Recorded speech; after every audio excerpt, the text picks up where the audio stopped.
Jurangan gitu ya. Mau kita perek ide ya. Kemudian dari bujo ya.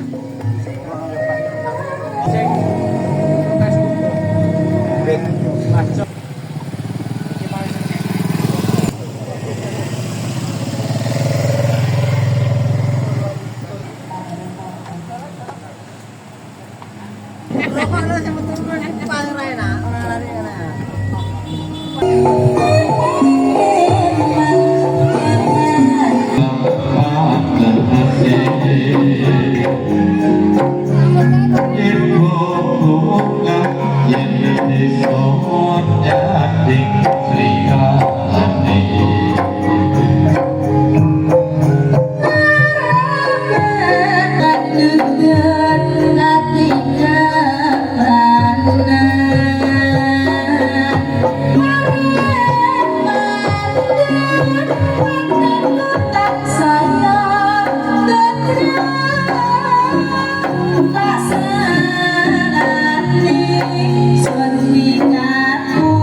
Ngapunten Pak nggih, mungkin nek wonten aku dhisik kok digureno, diguri dhisik kok ngapunten. Menungso niku mboten lepas saking tumindak wali untuk niku menanggung. Karena nek wonten kesalahan wonten kanca-kanca seniman-seniwati mulai pramugari sipir ngantos yoga tukang sampun maksudnya ngapunten yen kathah. Sak pantese mawon yen mungkin berkatan.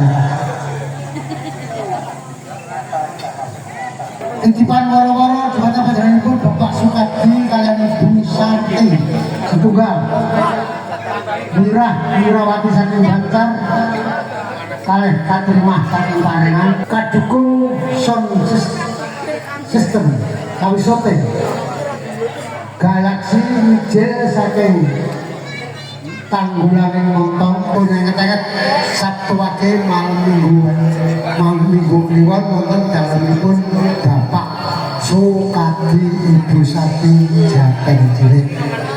Mekaten waro-waro kaliyan Pak Sadi atas peratosanipun matur sembah. Nggih. Langsung ya. Ingkang sampun katuran sampun sedaya kemawon kula aturi jengkar saking papan pinaranipun tumuju dhateng sasana langit beksan. Langsung baris mangke tobahanipun ingkang nuwun kanca-kanca pramugari. Langsung ketek ora iki. Ayo langsung ketek ora kari beksa. Hah?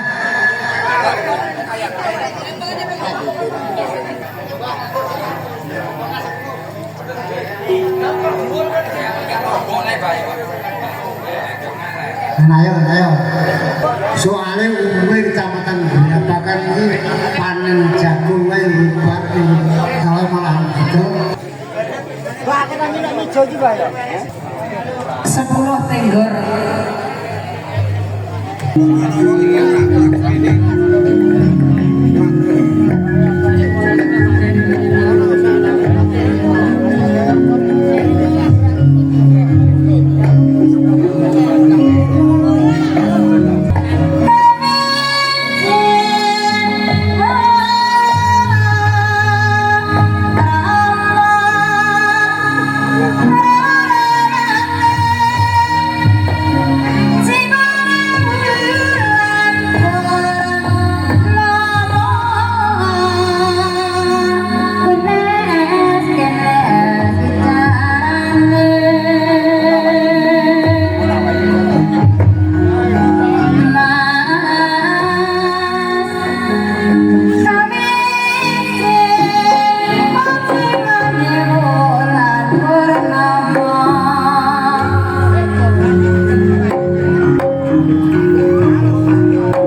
Pasar ano. Ya.